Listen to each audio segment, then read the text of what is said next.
My favorite superhero movie is Sam Raimi's 2004 movie, Spider-Man 2, and I will explain why that is in a moment, but I want to ground it in this comparison. For the past 40 years or so, in American movies, at least, the two most popular superheroes are Batman and Spider-Man, and I want to compare the two because Spider-Man and Peter Parker as a character is inherently a working class superhero who fully lives the precarity of working class existence. And that couldn't be any farther away from the life that Bruce Wayne leads. I see Bruce Wayne and Batman as the perfect avatar for basically the ruling class in general, and specifically American Empire, an American Empire in decline. So in Matt Reeves' 2022 movie, The Batman, the Riddler says to Batman, quote, "All everyone wants to do is unmask you, but they're missing the point. You and I both know I'm looking at the real you right now. My mask allowed me to be myself completely. No shame, no limits." End quote. Now, one of my frustrations with that movie is how tantalizingly close it comes to acknowledging my specific read on Batman and Bruce Wayne, which is that Bruce Wayne himself is more villainous than anybody he encounters, that his existence in a long line of billionaire oligarchs it's why society is rotting. It's why it continues to rot. And his choice for how to deal with this is like the most typically American capitalist response. He will personally intervene to punish criminals rather than marshaling his vast resources to combat the causes of crime and poverty and reverse the decay of society. And not only that, but as Commissioner Gordon points out at the end of Batman Begins, Christopher Nolan's Batman Begins in 2005, he says, quote, "What about escalation? We start carrying semi-automatics, they buy automatics. We start wearing Kevlar, they buy armor-piercing rounds." End quote. So Batman exists in a feedback loop with the criminals that he targets. They exist because he exists. They escalate because he escalates. And the movie obviously was made at the heights of America's war on terror, where America is intervening all over the world, doing it in the name of safety, but it's really just creating more and more dangerous conditions, which then it has to double down with and onto, which just in turn creates more danger. And that is what Bruce Wayne and Batman are both doing. But the point that the Riddler makes in the 2022 movie is that Bruce Wayne is the mask, Batman is the real guy. And lots of, movies and adaptations of Batman have pointed this out. Batman jumps off rooftops to beat up criminals because that's who he really wants to be. That's what he really wants to do. It assuages his guilt for being born into one of the most wealthy and powerful families in the world. And it crucially doesn't require him to give up his wealth to do this. So Peter Parker, though, Peter Parker is the opposite. Spider-Man is the opposite, where Peter Parker is the real person. And every day he has to wake up and make the decision to be Spider-Man, to suppress Peter Parker, to suppress what Peter Parker wants and needs. So Bruce Wayne has the ability to influence structural change in the world, but Peter Parker doesn't have that at all. So if he wants to do good, the only thing he can do is use his spider powers. And he has to do this because he knows that with this ability, if he chooses to stop bad things from happening, he's in a way kind of letting it happen. Every person he chooses not to save or neglects to save, that's somebody else's Uncle Ben who won't be coming home to their Aunt May. It makes him morally culpable, at least in his mind. And so Spider-Man 1 from 2002, the movie that we just talked about in the most recent episode of Load Bearing Beams.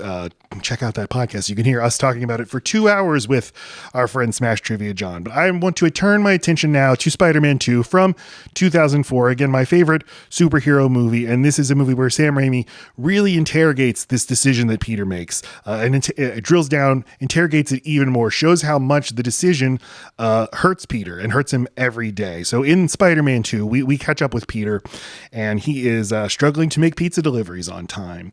Right away, we see his struggle. And I would describe it as, the whole movie is, I'm trying my best and it doesn't matter. So his boss at the pizzeria tells him, you're a nice guy, but you're not dependable. And he fires him. And this hurts us as the viewer because we know Peter actually is dependable. He's just being asked to do too much. One of the things I love so much about this movie is it makes you, the viewer, feel like you're in Peter Parker's situation, and you realize, like, if I were Spider-Man or if I were a superhero, and I had to keep it a secret, my life would be in absolute shambles. Everybody's would. And so you really, really feel it. Bruce Wayne, in contrast to Peter Parker, has the resources to just shut himself down as a person, just sit around waiting for crimes to happen that he can deal with. But Peter doesn't have that. I mean, maybe he should move to like Lincoln, Nebraska, where the rent is cheaper, but there wouldn't be as many people in need of saving there. So he needs to get a job to pay for the apartment to live in the most expensive city in the world. He's trying to go through school, but his teacher, Dr. Kirk Connors, also thinks he's an unreliable fuck up. He's always late for class. He doesn't show up sometimes. His mind is always wandering. He's distracted. His work is shoddy. And again, we feel it because we know he's trying his best, but it doesn't matter. If only they knew. And he's too busy being Spider-Man to make it to Mary Jane's play, which lets her down.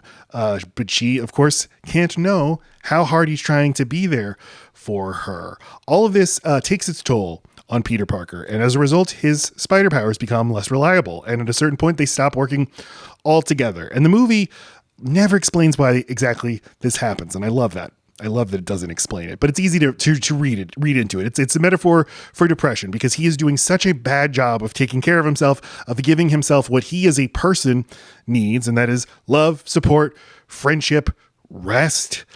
His body just shuts down on him. So he can't even get being Spider-Man right. We're all Peter Parker. We all feel like we're pulled in a million different directions. Life is hard.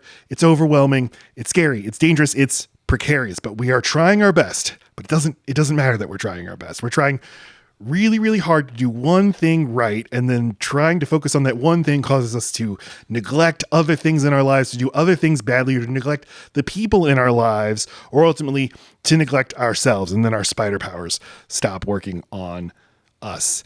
This work that he has to do to regain his spider powers, it begins with letting other people in, and he ends Spider-Man 1 by not letting Mary Jane into his life. And he justifies it by saying, this will protect her. She can't know who I really am. Spider-Man has enemies. This is what will keep her safe. But in Spider-Man 2, she figures out that Peter Parker actually is Spider-Man. And she comes to him and points out, it's not your choice to make. I get to make the decision to be with you. And I need to be informed about that decision. And I know the danger and I want to be with you. I want to be with Peter Parker and take on all that implies. And he accepts it because he is Peter Parker. He can't neglect that part of himself. So the movie ends with Mary Jane abandoning her wedding, realizing she has to be with Peter Parker. Sam Raimi's movies fully embrace the ridiculous, operatic nature of the stories they're telling. It has her running through the streets of New York in a wedding dress straight into Peter's apartment, where he's just sitting and staring out the window. He's trying to be like Michael Keaton as Bruce Wayne in Batman Returns, where we find him for the first time in the movie, and he is just sitting in a dark room, just waiting for the bat signal to light up in the sky. But Peter Parker is not Bruce Wayne. Peter Parker is a real person. Bruce Wayne is not. Peter Parker is a real person who needs to be connected to other people, and Mary Jane needs this too. So she says, quote, "I had to do what I had to do. Peter, I can't survive without you. It's wrong that we should only be half alive, half of ourselves. Isn't it about time somebody saved your life?" End quote. So Peter lets Mary Jane fully into his life, and then immediately he's called away. He hears sirens on the street, so he jumps out of the window and he triumphantly swings through the buildings. We follow him, but then we go right back to the apartment where Mary Jane, Kirsten Dunst, is standing alone in the apartment, and she's looking off into the distance. The reality of the choice she has made washes over her, and the future is very scary. But then an intravenous injection straight into my 2004 emo heart, Dashboard Confessionals, Vindicated, starts playing, and I get teary-eyed. All we can do is be kind to ourselves and try our best.